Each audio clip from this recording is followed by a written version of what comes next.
श्रीमद् भागवत महापुराणम स्कंध 3 अध्याय 8 ब्रह्मदेवाची उत्पत्ती।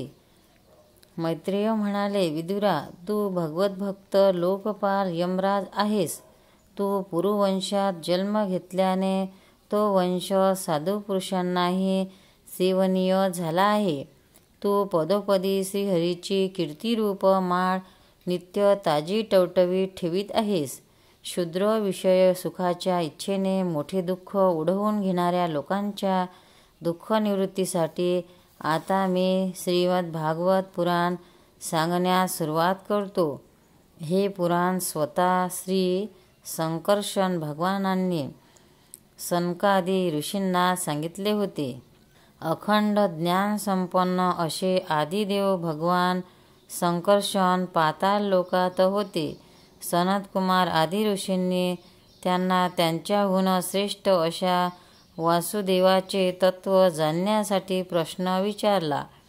ज्यांना वासुदेव या नावाने संबोधतात त्या आपले आश्रय असणाऱ्या परमात्म्याची त्याच वेळी शेष मानसिक पूजा करीत होते।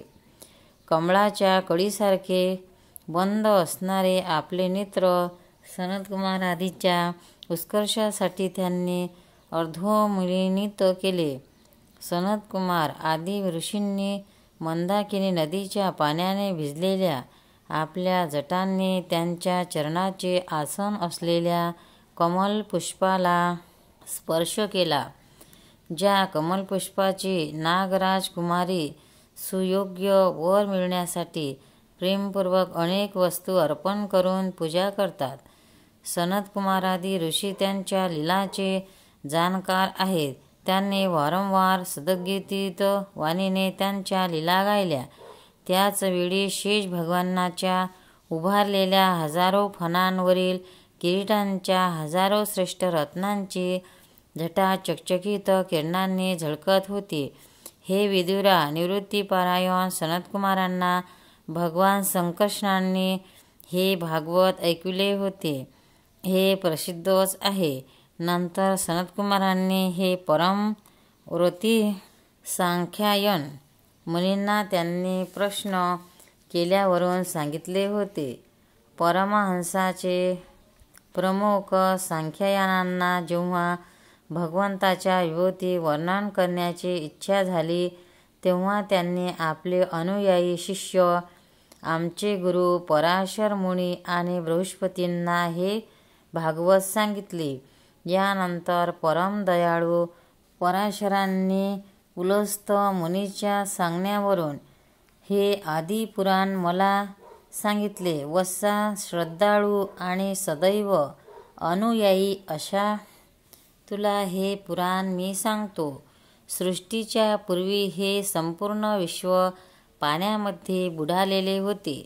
त्याच वेळी एकमात्र श्रीनारायण शेषशय्येवर पहुडलेले होते। त्यांनी आपली ज्ञानशक्ती अबाधित ठेवूनच योगनिद्रेचा आश्रय घेऊन आपले डोळे मिटून घेतले होते। सृष्टिक्रमापासून विश्रांती घेऊन ते आत्मानंदातच मग्न होते। त्यांच्याबरोबर कोणत्याही क्रियेचा लवलेश नव्हता। ज्याप्रमाणे अग्नी आपली दाहक शक्ती लपवून लाकडामध्ये व्यापून असतो त्याचप्रमाणे श्री भगवंतांनी सर्व प्राण्यांच्या सूक्ष्म शरीरांना आपल्या शरीरात लीन करून आपल्याला आधारभूत असलेल्या जलात शयन केले। निर्मिती काल आल्यावर पुन्हा जगविण्यासाठी फक्त कालशक्तीला जागे ठेवले। याप्रमाणे आपल्या स्वरूपभूत चिदशक्तीसह 1000 युग चौकडीपर्यंत जलात शयन केल्यानंतर जेव्हा त्यांनीच प्रेरित केलेल्या त्यांच्या कालशक्तीने त्यांना जीवाच्या कर्माची प्रवृत्तीसाठी प्रेरणा दिली तेव्हा त्यांनी आपल्या शरीरात लीन असलेल्या असंख्य लोक पाहिले। जेव्हा भगवंताची दृष्टी आपल्यातच अंतर्भूत असलेल्या लिंग, शरीर इत्यादी सूक्ष्म तत्वांवर गेली तेव्हा ती कालाला अनुसरणाऱ्या रजोगुणाने क्षोभ पावल्याने सृष्टिरचनेच्या निमित्ताने त्यांच्या नाभी प्रदेशातून बाहेर पडले. कर्मशक्तीला जागृत करणाऱ्या कलामुळे श्रीनारायणाच्या नाभीतून प्रगट झालेल्या सूक्ष्म तत्वरूप कमलकोशाने सूर्यसमान आपल्या तेजाने त्या अथांग जलराशीला देदीप्यमान केले. सर्व गुणांना प्रकाशित करणाऱ्या त्या सर्व लोक असलेल्या कमलामध्ये तेच भगवान विष्णू स्वतः अंतर्यामी रूपाने प्रविष्ट झाले. तेव्हा त्यातून न शिकविताही सर्व वेदांना जाणणारे वेदमूर्ती श्री ब्रह्मदेव प्रगट झाले. म्हणून त्यांना लोक स्वयंभू म्हणतात. त्या कमलकोशावर बसलेल्या ब्रह्मदेवांना जेव्हा कोणतेच लोक दिसले नाही, तेव्हा डोळे फिरवून आकाशात चारी दिशांना मान वळवून ते पाहू लागले. तेव्हा त्यांना चारी दिशांना 4 तोंडे उत्पन्न झाली. त्यावेळी प्रलयकालीन वाऱ्याच्या प्रचंड वेगाच्या मापाने पाण्यावर उसळलेल्या तरंगामुळे त्या जलाशयाच्या वर आलेल्या कमळावर बसलेल्या आदिदेव ब्रह्मदेवांना स्वतःचे तसेच त्या लोकतत्वरूप कमलाचे काहीच रहस्य समजले नाही. ते विचार करू लागले की या कमलकर्णिकेवर बसलेला मी कोण आहे? कोणत्याही आधाराशिवाय या पाण्यात हे कमळ कोठून उत्पन्न झाले? त्यांच्या खाली निश्चितच काहीतरी वस्तू असली पाहिजे. त्यांच्या आधारावर हे कमळ आहे असा विचार करून ते त्या कमळाच्या देठातील सूक्ष्म छिद्रातून पाण्यात घुसले. परंतु देठाच्या मार्गाने शोधित नाभी प्रदेशाजवळ जाऊनही त्यांना कोणतीही वस्तू दिसली नाही. विदुरा, त्या गडद अंधारात आपल्या उत्पत्तीस्थानाला शोधण्यात ब्रह्मदेवाचा पुष्कळ काळ व्यतीत झाला. हा काळ म्हणजेच भगवंताचे कालचक्र आहे, जो प्राण्यांना भयभीत करून त्यांचे आयुष्य क्षीण करीत राहतो. शेवटी आपली इच्छा पूर्ण न झाल्याने निराश होऊन ते तेथून माघारी फिरले आणि पुन्हा आपल्या आधारभूत कमलावर बसून हळूहळू प्राणवायूवर विजय मिळवून चित्तातील सर्व संकल्प काढून टाकून समाधीत स्थिर झाले. अशा प्रकारे दिव्य 100 वर्ष झाले तऱ्हेने योगाभ्यास करून ब्रह्मदेवांना ज्ञान झाले. तेव्हा अगोदर शोधूनही जे आपले अधिष्ठान त्यांना सापडले नव्हते, ते त्यांच्या स्वतःच्या अंतःकरणातच प्रकाशित होत असलेले त्यांनी पाहिले.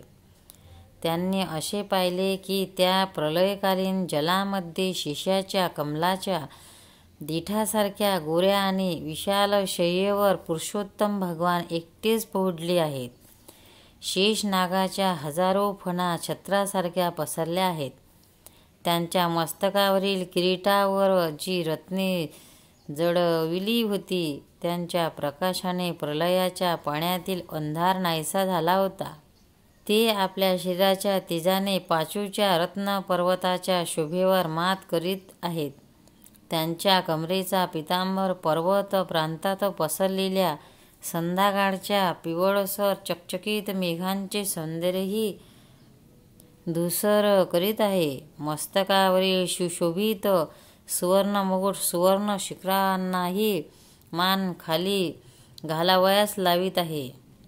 त्यांच्या गळ्यातील वनमाळा पर्वतावरील रत्ने धबधबे वनस्पती आणि फुलांच्या शोभेला निस्तेज करून टाकीत आहेत आणि त्यांचे बाहू बांबूच्या आणि चरण वृक्षाच्या तिरस्कार करीत आहेत. त्यांच्या शरीराच्या लांब रुंद विस्ताराने त्रैलोक्य व्यापल्यासारखे वाटते. ते आपल्या शोभेने निरनिराळ्या दिव्य वस्त्रांना आभूषितांना सुशोभित करणारे असूनही पितांबर इत्यादी वस्त्रांकारांनी सुशोभित आहेत. आपल्या इच्छापूर्तीसाठी निरनिराळ्या मार्गांनी पूजा करणाऱ्या भक्तजनांना कृपापूर्वक आपल्या इच्छा पूर्ण करणाऱ्या चरण कमलांचे दर्शन देत आहेत. त्यांनी सुंदर बोटे नखचंद्रिकेमुळे वेगवेगळ्याही अशी स्पष्ट चमकत आहेत. सुंदर नासिका, रेखीव भुवया, कानातील झगमगणाऱ्या कुंडलांनी शोभा, यांनी लालसर ओठांनी क्रांती आणि भक्तीची पीडा दूर करणारे हास्ययुक्त मुखकमल ते आपल्या भक्तांचा सन्मान करीत आहेत. वस्सा त्यांच्या कमरेपर्यंत कदंब फुलातील केशराप्रमाणे पितांबर आणि सुवर्ण मेखला शोभत आहेत. तसेच अमूल्य हार आणि सुंदरशी वत्स चिन्ह वक्षस्थळावर शोभून दिसत आहे. ते अव्यक्त मूळ असलेल्या चंदनाच्या वृक्षाप्रमाणे आहेत. महामूल्य उत्तमोत्तम मण्यांनी सुशोभित अशा अंगदांनी युक्त त्यांचे विशाल भुजदंड हे जणू त्या वृक्षाच्या हजारो शाखाच आहेत आणि त्यांच्या खांद्यांना शेषनागाने लिपटलेले आहे. नागनाथ अनंताचे बंधू श्री नारायण सभोवती पाणी असलेल्या पर्वतासारखे आहेत. ते संपूर्ण चराचराचे आश्रय आहेत. हजारो मुकुट ही त्या पर्वताची जणू सुवर्णमंडित शिखरेच आहेत. तसेच त्यांच्या वक्षस्थळावर शोभणारा कौस्तुभमणी जणू पर्वतातून प्रगट झालेला रत्नच आहे. प्रभूच्या गळ्यामध्ये जणू वेदरूप भ्रमर गुंजारस करीत असलेली कीर्तिमय वनमाला विराजित आहे. सूर्य, चंद्र, वायू, अग्नी आणि देवतांनाही त्यांच्यापर्यंत पोचू शकत नाही आणि त्रिभुवनात स्वैरपणे संचार करणारे सुदर्शन चक्रासारखी आयुधे प्रभूच्या आजूबाजूलाच फिरतात. त्यामुळे त्यांच्या जवळ जाणे कठीण आहे.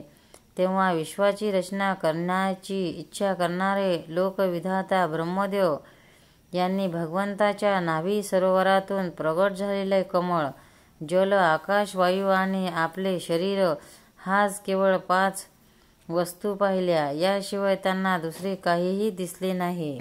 रजोगुणाने व्याप्त झालेले ब्रह्मदेव प्रजेची निर्मिती करू इच्छित होते. त्यांनी जेव्हा सृष्टीला कारणीभूत असणाऱ्या या 5च वस्तू पाहिल्या तेव्हा लोकनिर्मितीला उत्सुक झाल्याकारणाने त्यांनी अचिंत्य गती श्रीहरीमध्ये आपले चित्त एकाग्र केले आणि त्या परमपूजनीय प्रभूची ते स्तुती करू लागले. अध्याय 8 समाप्त. गोपाल कृष्ण भगवान. भक्तांनो, व्हिडिओ आवडल्यास व्हिडिओला लाईक करा, शेअर करा, सबस्क्राईब करा. तसेच बाजूला असलेल्या बेलवर क्लिक करा म्हणजे याच्या पुढील सर्व व्हिडिओ तुम्हाला सर्वात आधी मिळत जातील. जय श्री कृष्ण.